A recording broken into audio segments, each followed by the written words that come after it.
Иако речи си апсолутен победник на првиот круг од локалните избори со освоени над 30 општини, ВМРО ДПМН остана покуса за 130.000 гласа помалку или околу 30% од ланските парламентарни избори. На што се должи ваквиот пат, ниту денеска не одговори од партиското седиште, бидејќи сметаат дека треба да се прави само споредба со последните локални, но не и парламентарни избори. Не ја коментираат ниту историски најниската излезност од нешто над 46% и на што се должи тоа, но коментираат дека крајно време е СДСМ да направи внатрепартиска реконструкција како и ДУИ. Локални се мерат со локални, парламентарни со парламентарни, претседателски со претседателски. Така што така се прават споредбите. А малата излезност? Излезноста е некаде слична на локалните избори 2021 година. Јасно е дека народот праќа јасна порака на двоецот Венко Филипче Зоран Заев.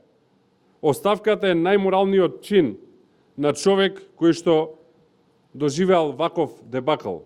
СДСМ, која пак во првиот круг доби само 20 градоначалници, лидерот на партијата Филипче и вчера посочи дека не размислува за оставка, а оваа одлука ја темели на тоа дека, како што рече неговата партија, за разлика од другите, имала мал пат на гласови споредбено со последните избори за нешто помалку од 30.000 гласа или приближно 19%.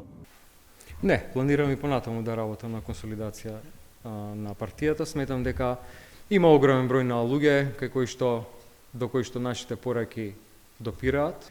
Овој резултат мислам дека не е тој кој што го посакувавме сите.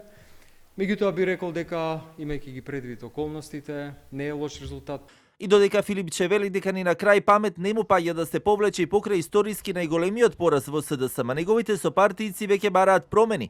Костадин Костадинов, кој во последен момент извиси за кандидат за Струмица за втор мандат, порача дека СДСМ мора итно да се реформира. Освен што ја изгуби Струмица по 20 години, СДСМ не успеа да влезе во вториот круг во Скопје, но и во Куманово.